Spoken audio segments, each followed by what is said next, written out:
தயாரிப்பாளர் ஆர்.பி. சௌத்ரி மறைந்து விட்டார் என்று சொல்வதை விட கலை உலகில் ஒரு பகுதி மறைந்து விட்டது என்று சொல்ல வேண்டும்.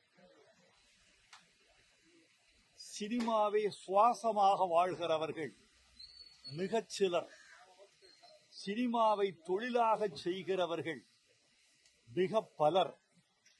ஆனால் சினிமாவை ஒரு தொழிலாக செய்யாமல் சுவாசமாக செய்தவர்களில் ஒருவர் என் அருமை நண்பர் ஆர்.பி. சௌத்ரி. ஏவிஎம், வாகினி, தேவர் பிலிம்ஸ், பிரசாத், ஜெமினி போன்ற நிறுவனங்கள் செய்ய வேண்டிய பெரும்பணியை தனி மனிதனாக செய்தவர் ஆர்.பி. சௌத்ரி. 90 படங்களுக்கு மேல் எடுத்து 100வது படத்தை தனது கனவாக நினைத்துக் கொண்டிருந்த பொழுது, இப்போது அவர் கனவாகிவிட்டார் என்கிற போது எனக்கு மனது நொந்து போகிறது. என் அருமை நண்பர், எங்கள் சந்திப்புகளெல்லாம் கலை சந்திப்புகள் மட்டுமல்ல, சமூக சந்திப்புகள், ஆனந்தமான சந்திப்புகள், கலை உலக வரலாற்று சந்திப்புகள். அவருக்கு நான் எழுதிய பாடல்களெல்லாம் இன்னும் எனக்கு நினைவில் இருக்கின்றன. துள்ளாத மனமும் துள்ளும், நாட்டாமை, ஷாஜஹான், கேப்டன், சின்ன மேடம், இன்னும் எத்தனையோ படங்கள் அவர்களுக்கு நான் பாட்டெழுதி இருக்கிறேன். நான் பாட்டெழுதாத நல்ல படங்களும் அவர் நிறைய எடுத்திருக்கிறார். அவர் மறைந்து விட்டார் என்று அருகில் சென்று பார்த்தபோது அவர் தூங்கிக் கொண்டிருக்கிறார் என்று தோன்றியது. நான் நினைத்தேன் அவர் விபத்தில் உடம்பு சிதைந்திருக்கும் என்று.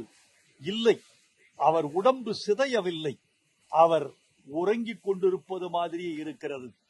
அவர் கனவுகள் சினிமா நன்றாக இருக்க வேண்டும் என்று அவருடைய படங்கள், அவருடைய கனவுகள், அவருடைய பெயரை சொல்லிக்கொண்டே இருக்கும். எத்தனையோ இளம் இயக்குனர்களுக்கு பிதாமகனாக இருந்தவர் சௌத்ரி.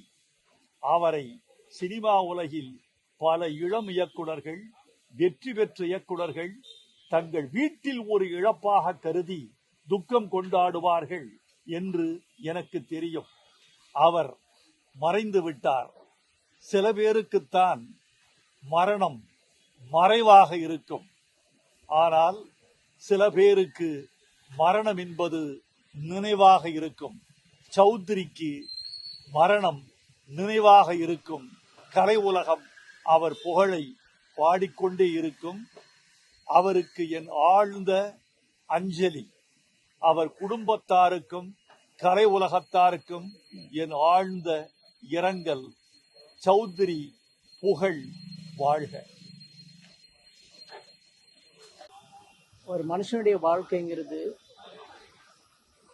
அவர் எத்தனை பேருடைய வாழ்க்கையில மாற்றத்தை ஏற்படுத்தினாருங்கிற பொறுத்து தான் அவருடைய லைஃப் எப்படிப்பட்டதுன்னு கணக்கிடுவாங்க. சௌத்ரி சார் ஆல்மோஸ்ட் 98 மூவிஸ் பண்ணியிருக்காங்க.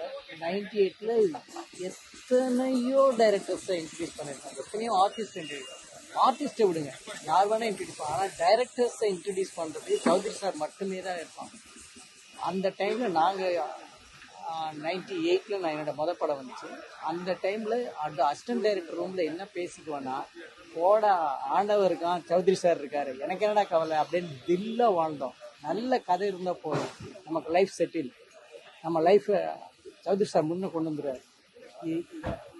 அவ்வளோ டைரக்டர்ஸ் லைஃப்பில் விளக்கேற்றி வச்சிருக்காரு. இஸ் என்ன சொல்கிறது, noble heart, great. Chaudhary sir மாதிரி இஸ் a rare person. நான் நடிகர் மீசை ராஜேந்திரன். எங்களுக்கெல்லாம் அவர் முதலாளி. நான் சூப்பர் குட் பிலிம்ஸில் 92ல் கோகுலம், அதாவது ஒளிப்பதிவாளர் MS அண்ணாதுரை அவர்கிட்ட அசிஸ்டண்டா நான் இந்த படத்தில் வேலை செஞ்சேன். எனக்கு ஒரு நாளைக்கு அப்போ 30 ரூபா சம்பளம் கொடுத்தாரு முதலாளி. அதே நிறுவனத்தில் 2004 அவருடைய பையன் ஹீரோவா அறிமுகமான ஜித்தன் படத்துல நான் வந்து ஒரு சின்ன வேஷம் நடிச்சிருக்கிறேன். 2005 வந்து இப்போ இருக்கிற சிஎம் விஜய் சார் கூட திருப்பாச்சி அப்படின்னு ஒரு படம், அதுல வந்து நடிச்சேன். அது சார் தான் தயாரிப்பாளர். அதன் பிறகு 2014 விஜய் சார் நடிச்ச ஜில்லா படத்துலயும் நான் வந்து ஒரு சின்ன வேஷம் நடிச்சிருக்கிறேன். ஸோ எங்களுக்கெல்லாம் வந்து ஒரு கடவுள் ஒரு 35 இயக்குநர்களை வந்து தமிழ் சினிமாவில் அறிமுகப்படுத்தியிருக்கிறார். அது மட்டும் கிடையாது, எடிட்டர், அப்புறம் வந்து பாத்தீங்கன்னா மியூசிக் டைரக்டர், அப்புறம் வந்து மேக்கப் மேன், ஹேர் ட்ரெஸ்ஸர்னு எத்தனையோ பேரை வந்து முதலாளி வந்து அறிமுகப்படுத்திருக்காங்க. சௌத்ரி முதலாளி. இப்ப கூட நான் வந்து விஜய் சார் இப்போ போயிட்டு உள்ள இருந்து வெளியே வரும்போது நான் வந்து சாரை பார்த்து பேசினேன். ரொம்ப அழுதுட்டு தான் சார் வந்தாங்க. ஏன்னா விஜய் சாருக்கு வந்து சினிமாவில் ஒரு வித்தியாசமான கதை உள்ள ஒரு படத்தை கொடுத்த தயாரிப்பாளர் வந்து சார் தான். அது இயக்குனர் விக்ரமான் சாரோட பூவே உனக்காக. அதன் பிறகுதான் வந்து அவர் வந்துட்டு பாத்தீங்கன்னா அவரு தமிழ்நாடு முழுதும் லேடிஸ் கிட்ட ரீச் ஆனது வந்து அந்த படம் தான், பூவே உனக்காக. ஸோ சார் துல்லாத மனமும் துள்ளும், அப்புறம் வந்து ஜில்லா, ஷாஜகான் அப்படின்னு ஒரு நிறைய படங்கள்ல வந்து சார் விஜய் சார் நடிச்சிருக்கிறாங்க.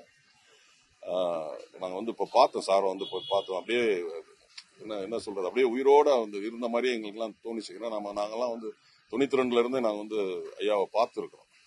ஸோ வந்து அவருடைய ஆத்மா சாந்தி அடையணும். அவங்க குடும்பத்தாருக்கு எங்கள் சார்பாகவும் எங்களுடைய நடிகர்கள், இயக்குநர்கள், திரைக்கலைஞர்கள் அத்தனை சார்பாக ஆழ்ந்த இரங்கலை தெரிவிக்கிறோம். இவர் வந்து இயக்குனர் பாரதி கணேஷ், அதாவது 99 கேப்டனை வச்சு கண்ணு பட போகுதான்னு இதே தயாரிப்பு நிறுவனத்தில் வந்து படம் பண்ணவர். அதே மாதிரி வந்து பாத்தீங்கன்னா இப்போ சௌந்தரியன் சார் மியூசிக் டைரக்டர், அவரை அறிமுகப்படுத்தினதும் சார் தான். நிறைய சினிமாவில் இருக்கிறவங்க இன்னைக்கு நிறைய பேர் சினிமாவில் சாப்பிட்டுட்டு இருக்காங்கன்னா அதுக்கு காரணம் வந்து ஐயா சௌத்ரி சார் தான். அவரை பத்தி பேசணும்னா நிறைய பேசிக்கிட்டு இருக்கலாம். அவருடைய ஆத்மா சாந்தி அடைய இறைவனை வேண்டிக்கிறோம். நன்றி. ஆர்பி சௌத்ரி சார் அவர் ஒரு சாதாரண வெறும் தயாரிப்பாளர் மட்டும் கிடையாது, ஒரு பண்பட்ட மனிதர். கிட்டத்தட்ட 100வது படத்தை நெருங்கி கொண்டிருக்கக்கூடிய ஒரு தமிழ் சினிமாவோட மிக முக்கியமான தயாரிப்பாளர். ஒரு படம் 2 படம் எடுத்துட்டாலே, ஓடிட்டாலே, வெற்றியை பார்த்துட்டாலே வேறு விதமான உடல் மொழியோடு இருக்கக்கூடிய மனிதர்கள் இருக்கக்கூடிய இந்த சினிமாவில் கிட்டத்தட்ட 99 படங்களை எடுத்து 40 கிட்ட இயக்குநர்களை அறிமுகப்படுத்திய ஒரு இயக்குனர் எந்த ஆர்ப்பாட்டமும் இல்லாமல் இருக்கும். அவரோட ரொம்ப நெருங்கி பழகியிருக்கேன் நான் ராம் படம் பண்ணக்கூடிய காலகட்டத்தில். அவருடைய எந்த திரைப்படத்திற்குமே கூட டெலிவரின்றது வந்து அவருடைய ஆஃபீஸில் நடக்கும். அவர் முதல் முறையாக எனக்காக பிரசாத் லேபுக்கு ராம் டெலிவரி வைப்ப டைமில் வந்தார். என் தோளில் கை போட்டு அவர் பேசினது என்னுடைய முதல் தயாரிப்பான படம் அது. அந்த டைமில் எனக்கு வந்து ஒரு ஆசான் போல ஒரு தந்தை ஸ்தானத்தில் இருந்து வழி நடத்துறது. அதையெல்லாம் தாண்டி ஒரு தன்மானம் மிக்க ஒரு தயாரிப்பாளர், சுயமரியாதை மிக்கவர். பணம் சம்பாதிக்கணும் அப்படின்றதுக்காக எந்த இடத்திலும் தன்னை தாழ்த்தி கொள்ளாத ஒரு மனிதர்.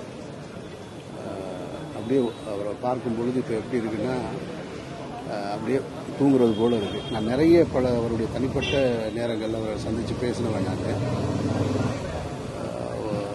இப்போ அவர் அப்படியே சும்மா தூங்கிட்டு இருக்காரு அப்படின்றது மாதிரி தான் இருக்கு. எல்லாருடைய மனதிலையும் இடம் பிடிச்சிருக்காரு. அவருக்காக பிரார்த்திக்கிறேன் நான். பெரிய அதிர்ச்சியா இருக்கு. மரபு ரீதியாக சொல்ற மாதிரி இல்லை, உண்மையாகவே இந்த காலகட்டத்தில் வந்து ரொம்ப ரொம்ப முக்கியமான ஒரு ப்ரொடியூசர். அவருடைய காலகட்டத்தில் வந்து சினிமா கொஞ்சம் தொய்வாக இருக்கும்போது புதுசாக பல தொழில்நுட்ப கலைஞர்களை, பல இயக்குநர்களை கொண்டு வந்தார், புது புது கதைகளை. இன்னைக்கு சினிமா துறையில் வந்து நிறைய பிரச்சனைகள் போயிட்டு இருக்கு, எல்லாருக்குமே தெரியும். அவர் கடைபிடிச்ச அணுகுமுறையை நம்ம கடைபிடிச்சாலே பாதி பிரச்சனைகள் தீரும். அந்த அளவுக்கு அவர் திட்டமிட்டு ரொம்ப தெளிவாக செயல்பட்ட ஒரு ப்ரொடியூசராக இருந்தார். அவருக்கு மரியாதை செய்கிறது அப்படின்றத வந்து அவருடைய அணுகுமுறையை நாமும் கடைபிடிக்கிறது தான். அவருடைய குடும்பத்தாருக்கு, அவரோடு பயணித்தவர்களுக்கு என்னுடைய வாழ்ந்த அனுதாபங்கள் தென்னிந்திய நடிகர் சங்கத்தின் சார்பாக.